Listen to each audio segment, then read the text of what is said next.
So before I get out of here, let the sun set on this episode. I wanted to spend a couple minutes in relation to the Buffalo Bills talking about a guy that I feel like is not quite getting the credit that he deserves for the success of this team this year. A team, of course, that has won 9 of its first 12 games. And don't get me wrong, I'm not saying that he's not getting any credit at all. He is. He's getting credit around league circles. He's getting credit and love from Bills Mafia. So I'm not saying that this guy is being neglected by any means. It's just somebody that I feel deserves even more credit than he's getting. And let me preface by saying this too. I don't have any script in front of me. I don't have any real outline or notes. So forgive me if I kind of ramble on a little bit here at times. But Josh Allen deserves a lot of credit. Okay, let's start there. He's played very well, especially over the last 3 or 4 weeks. He deserves the credit that he's getting.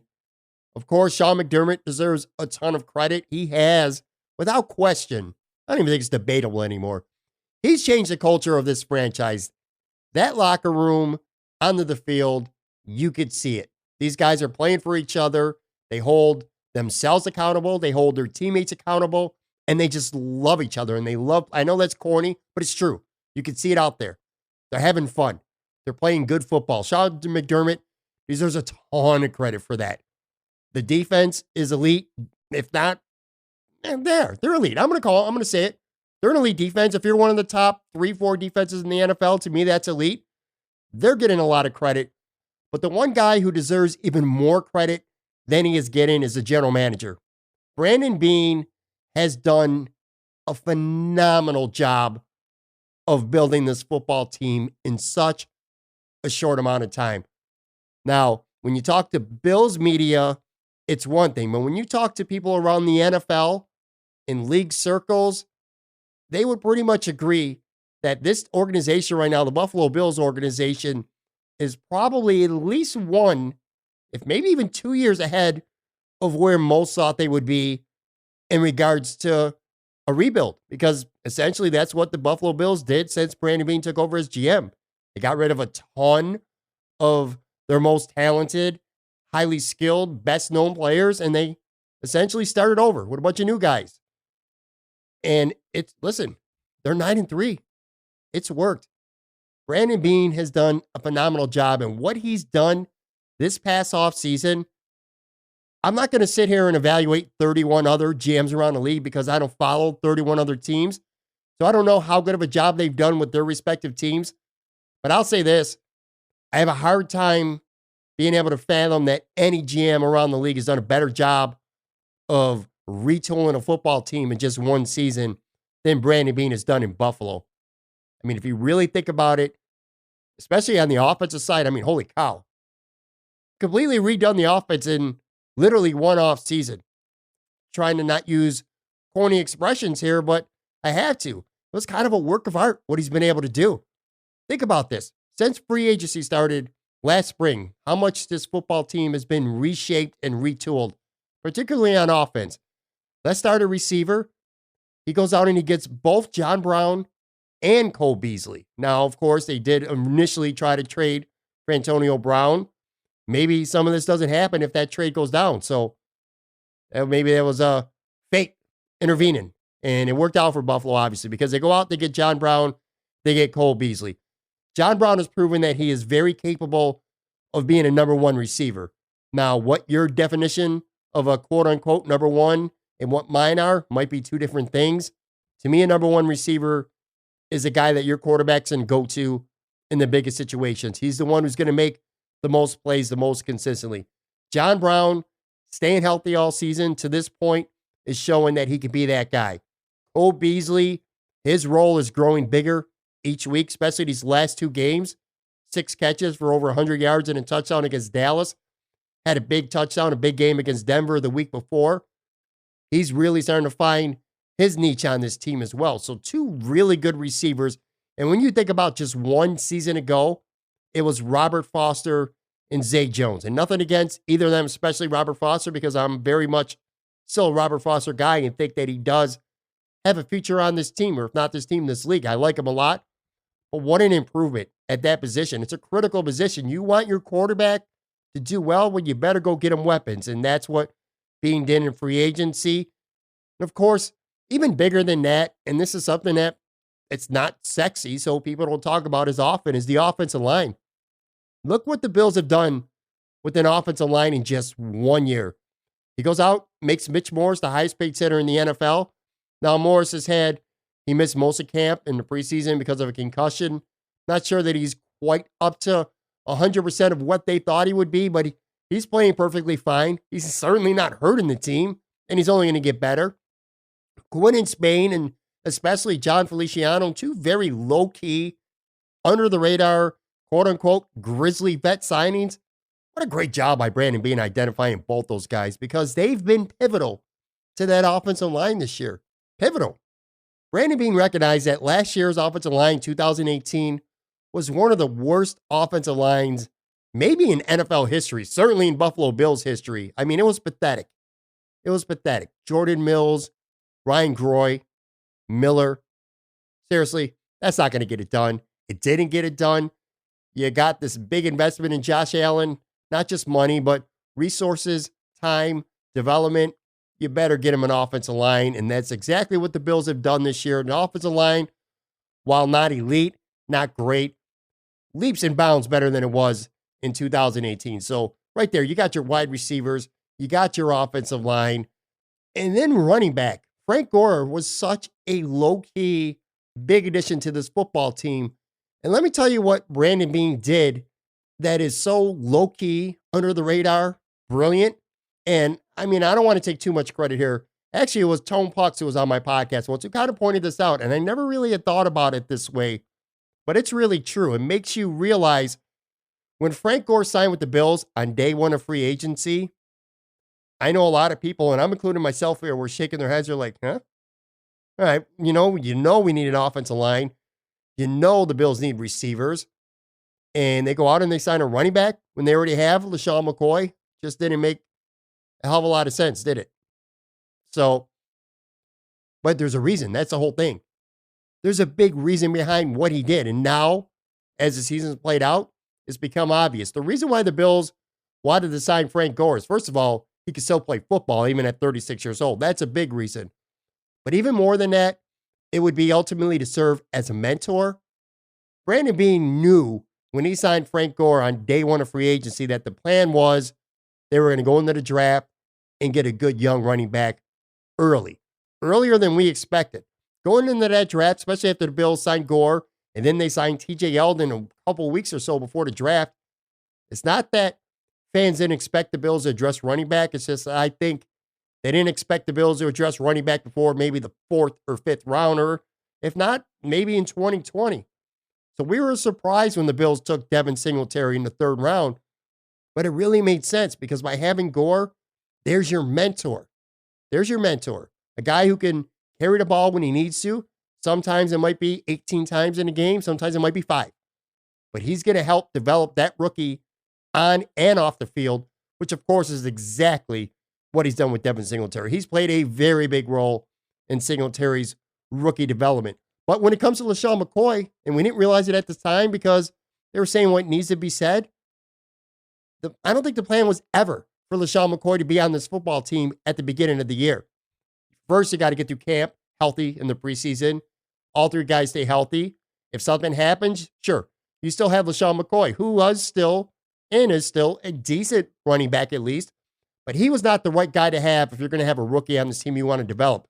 LaShawn McCoy is not going to be an unselfish player. I'm not sure what his reaction would be if LaShawn McCoy's out there carrying the ball 4 or 5 times a game because a rookie is getting a lot more snaps than him. That might have become a problem in a locker room, and we all know how Sean McDermott values the culture in that locker room. So anyway, again, I told you I was going to ramble. I gave you a warning here. Long story short, LaShawn McCoy was never part of the plan. He gets cut before the regular season, and going all the way back to day one of free agency, it became obvious it was Brandon Beane's plan to sign a guy like Frank Gore, draft a guy like Devin Singletary, develop him. And now, as we've seen over the past couple weeks, Singletary is becoming a much more pivotal player in this offense. Gore's kind of becoming a secondary / complementary running back to this team. but still serving a very big purpose. So again, that was an outstanding move by Brandon Beane to go out and get Frank Gore, even at this stage of his career. And again, and by the way, every name I'm saying so far, this is in one offseason. One offseason. We've done all this in one offseason. Tyler Kroft hasn't quite worked out at tight end, but I'm not going to write him off yet either because he's been injured. He's only played in a couple games. And because of that injury, it's opened a door for a rookie tight end to go out and make some big contributions, which he's done. And when it comes to the draft, Ed Oliver at 9, I don't think that required a lot of thinking. He was a widely received top 10 pick and kind of slipped to the Bills at 9. So I'm not going to give Brandon Beane too much credit for that. If I give him credit for anything, it's that there were a lot of rumors that said the Bills were going to either go up to the Jets to get Quinnen Williams at 3 or try to go up there, or maybe they might trade up to get Ed Oliver. Brandon Beane, maybe he recognized that he didn't need to trade up to get Ed Oliver. Bottom line, he fell to him at 9. Good fortune, I should say. I don't know. Again, I don't want to say good pick because I think me or you could have made that pick at 9. But Cody Ford in the second round, look, he's a rookie. The jury's still out. Bottom line is this. He's starting right now at right tackle on a revamped offensive line, and he's not killing the team. Would we like him to be playing better? Sure, we definitely would like him to be playing better. But again, he's a rookie, and at the very least, he's holding his own. Ty Nsekhe, who would be a quality, if nothing else, depth acquisition, another free agent offensive line acquisition for the Bills. He's been hurt, so that's kind of accelerated Cody Ford from being a platoon guy to a full-time starter now, right tackle.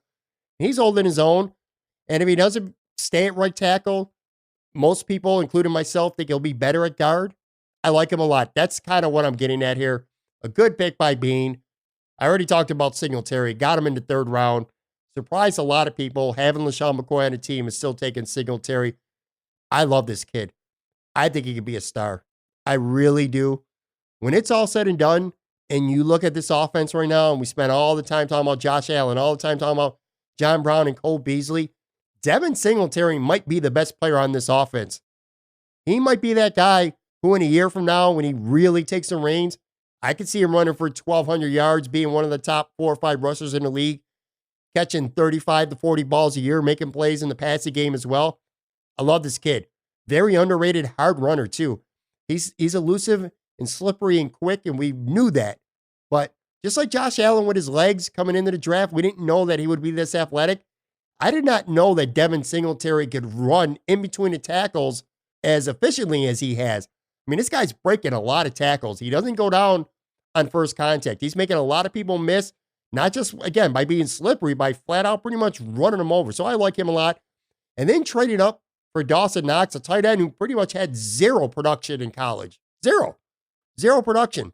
But look at him so far with Buffalo this year as a rookie. Now, he's very inconsistent. He's a raw rookie. He's dropped some passes, but you know what? He's made some big-ass plays. He's made some huge plays. That catch against Cincinnati might have won him the game when he ran 2 people over. He stiff-armed 2 guys. They might not win that game in Cincinnati were it not for that play. He's been a pretty good blocker. I like this kid a lot. So you're talking 4 starters, rookie starters from this draft, and no less than 5 or 6 key free agents in one offseason from Brandon Beane. Like I said, you talk to most people around the league, and they'll tell you that this team is being rebuilt. They're a year ahead of schedule. I've had Adam Kaplan on this podcast, NFL Insider, who reiterated that on this podcast. And he was surprised at how much the Bills have regressed. So Brandon Beane is he's just done a phenomenal job, and I really feel like he deserves more credit. When you look back at the Bills teams, the Super Bowl years, if you're old enough to remember and you lived them, you probably know this. If not, I'm sure you relied on reading it or hearing it from other people. But for all the stud talent on that team, the reason why they were a perennial Super Bowl team was because of Bill Polian. And I'm kind of hoping the Bills are going in that same direction when it comes to Brandon Beane. I mean, you look at Polian, and yeah, he wasn't actually technically the GM until 86. So some of the moves that were made to build the Bills, Polian was technically only the pro personnel director at the time and not the GM, although he had a very big part in the draft as well. But a guy like Bill Polian, man, he just put on a masterclass of drafting and personnel moves. Now, the difference between a guy like Polian and a guy like Brandon Beane is that back in those days, it wasn't unrestricted free agency, so you couldn't go out and sign all these guys. You pretty much had to do it through the draft or through trades and free agency pickups after guys would get cut and such from other teams. But you look at Polian and that Bills organization in the mid to late 80s and what they did, how they built that team. It wasn't all, Bruce Smith, the first overall pick in 85, again, kind of like Ed Oliver this year. I don't want to give a lot of credit for that because anybody could have identified Bruce Smith as the top defensive player in the draft. He was the consensus number one. But then there's other things. Jim Kelly in 83, going all the way back there.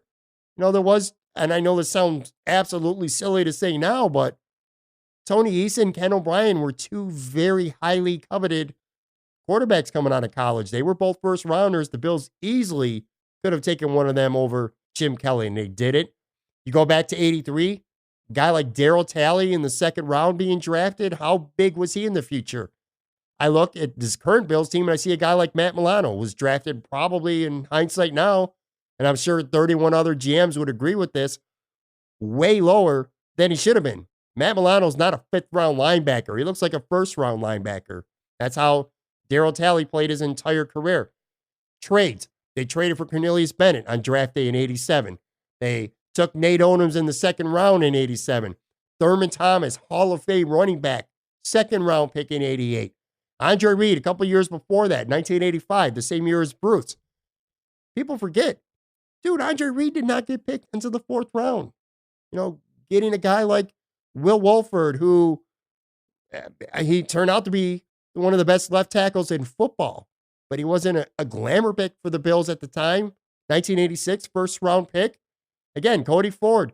I remember when the Bills, they traded up in the second round to get Cody Ford.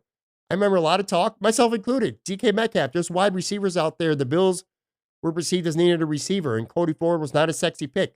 Either was Will Wolford at the time, so maybe Cody Ford turns out to be the same type of player. But anyway, going back to that era, trading for a James Lofton, a guy who many people thought was washed up. Clearly he wasn't. He still had something left in the tank.